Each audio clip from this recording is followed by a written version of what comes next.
Hello everyone, this is Prashant and welcome to our YouTube channel The Learning Capital। दोस्तों top 10 best question objective questions की series का ये आज दूसरा video है। पहले वीडियो में हमने 10 क्वेश्चन किए थे जिसमें काफ़ी अच्छा रिस्पांस मिला था। आज हम दूसरा वीडियो लेकर आए हैं। दोस्तों चलिए शुरू करते हैं आज के पहले क्वेश्चन के साथ। तो आज का पहला क्वेश्चन है, शेर शाह सूरी का मकबरा कहाँ स्थित है? Where is Sher Shah Suri's tomb located? दोस्तों यदि आपको आंसर पता है तो आप कमेंट बॉक्स में आंसर ज़रूर करें, ठीक है दोस्तों। इसका आंसर है सासाराम, बिहार। ठीक है दोस्तों, इसका आंसर है सासाराम, बिहार। शेर शाह सूरी का मकबरा सासाराम, बिहार में स्थित है। अब आइए जान लेते हैं सिकंदरा, दिल्ली और सिकंदरा में अकबर का मकबरा स्थित है और दिल्ली में हुमायूं का मकबरा स्थित है। ठीक है दोस्तों, चलिए अपने अगले क्वेश्चन की ओर बढ़ते हैं। तो अगला क्वेश्चन है अपना, किस संविधान संशोधन के तहत मतदान के लिए आयु सीमा 21 वर्ष से घटाकर 18 वर्ष करने का प्रस्ताव था? Under which proposed to reduce the age limit of voting from 21 years to 18 years? Option है दोस्तों 31वां, 61वां, 69वां तथा 101। ठीक है, इसका सही जवाब है दोस्तों 61वां अमेंडमेंट एक्ट। ठीक है, 61वें अमेंडमेंट एक्ट में जो आयु सीमा थी, एज लिमिट थी, वो 21 से घटाकर 18 वर्ष कर दी गई थी। 31वें संविधान संशोधन में क्या हुआ था? तो 31वें संविधान संशोधन में लोकसभा सीटों की संख्या 525 से बढ़ाकर 545 कर दी गई थी। ठीक है, 69वें संविधान संशोधन में दिल्ली को राष्ट्रीय राजधानी बनाया गया था तथा 101वें संविधान संशोधन में जीएसटी लाई गई थी। ठीक है, वस्तु एवं सेवा कर। ठीक है दोस्तों, चलिए अपने अगले क्वेश्चन की ओर बढ़ते हैं। तो हमारा तीसरा क्वेश्चन है, इनमें से कौन सा अंग मानव का उत्सर्जी अंग नहीं है? Which of these is not a human excretory organs? Option है वृक्क, त्वचा, यकृत, किडनीज, स्किन, लीवर या फिर इनमें से कोई नहीं। तो दोस्तों ये सभी जो मानव शरीर के पार्ट हैं, ये सभी उत्सर्जी अंग है ना, एक्सक्रेटरी ऑर्गन है। तो इसका सही जवाब हो जाएगा इनमें से कोई नहीं। ठीक है, अब इसके अलावा जो फेफड़ा रहता है अपना, वो भी उत्सर्जी अंग है। ठीक है दोस्तों, चलिए अपने अगले क्वेश्चन की ओर बढ़ते हैं। तो अपना अगला क्वेश्चन है, पहली बार वंदे मातरम गीत कांग्रेस के किस अधिवेशन में गाया गया था? Our national song Vande Mataram was संग for the first time in which Congress session? तो दोस्तों इसके ऑप्शन है 12वां, 27वां, 23वां या फिर 45वां। ठीक है ना, तो दोस्तों इसका सही जवाब है 12वां।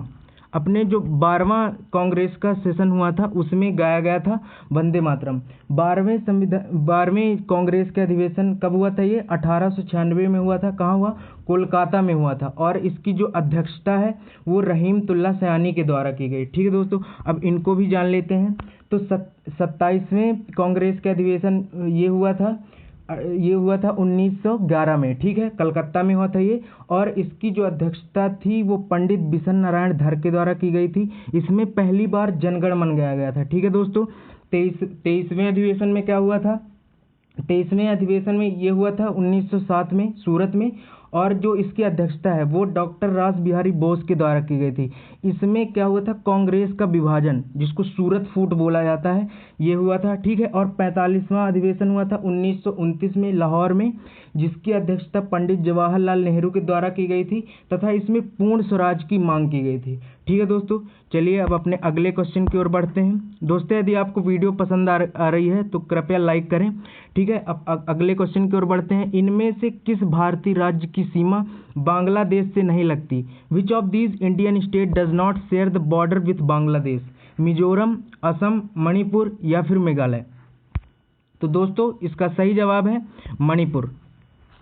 मिजोरम, असम और मेघालय तीनों की सीमा है वो बांग्लादेश से लगती है। ठीक है दोस्तों, चलिए अपने अगले क्वेश्चन की ओर बढ़ते हैं। तो अगला क्वेश्चन है, इनमें से कौन सा कप हॉकी खेल से संबंधित है?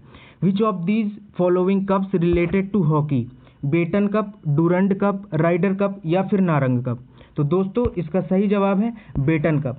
बेटन कप हॉकी से संबंधित है, ठीक है ना। डुरंड कप, आइए इनको भी देख लेते हैं। तो डुरंड कप अपने फुटबॉल से संबंधित है, राइडर कप गोल्फ से संबंधित है, तथा नारंग कप है वो बैडमिंटन से संबंधित है, ठीक है दोस्तों। चलिए अपने अगले क्वेश्चन की ओर बढ़ते हैं। अगला क्वेश्चन है, पेरू तथा बोलीविया की सीमा पर कौन सी झील स्थित है? Which lake located at the border of Peru and Bolivia?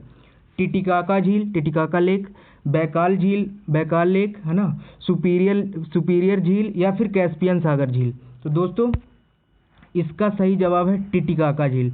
Titicaca झील पेरू तथा बोलीविया की सीमा पर स्थित है तथा यह विश्व की सबसे ऊंचाई पर स्थित झील है, ठीक है दोस्तों। इनको भी देख लेते हैं। तो बैकाल झील कहाँ स्थित है? ये रूस में स्थित है, ठीक है ना, और ये विश्व की सबसे गहराई वाली झील है, ठीक है ना, बहुत गहरी झील है।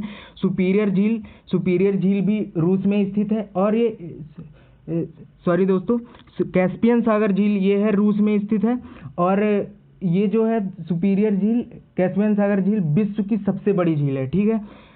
सुपीरियर झील की बात कर लें तो सुपीरियर झील उत्तरी अमेरिका की सबसे बड़ी झील है और सबसे बड़ी फ्रेश वाटर झील है, ठीक है ना, फ्रेश वाटर लेक है, ठीक है।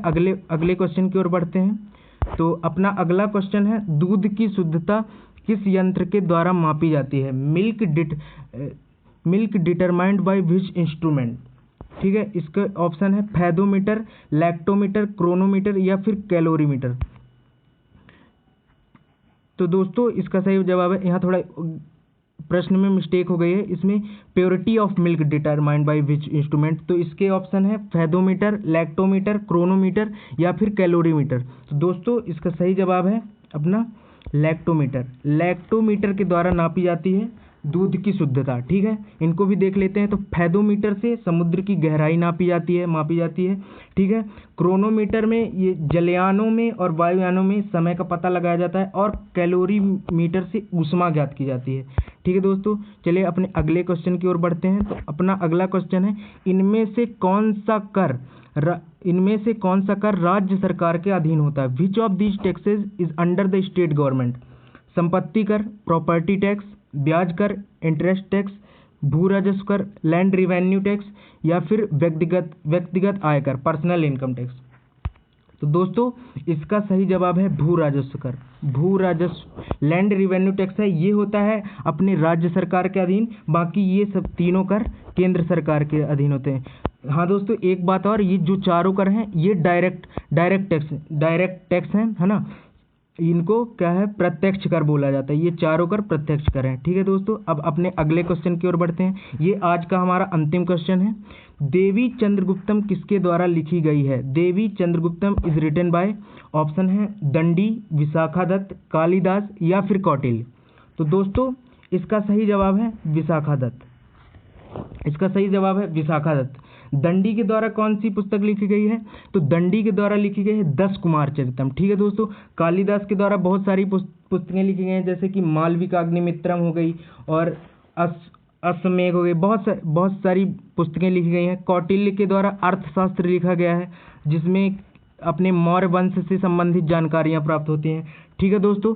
तो ये था आज का हमारा सेशन। यदि आपको वीडियो पसंद आई हो तो इसको लाइक करें और शेयर करें, ठीक है दोस्तों। Thank you for watching this video. मिलते हैं आपसे अगली वीडियो में, धन्यवाद। कितना सर?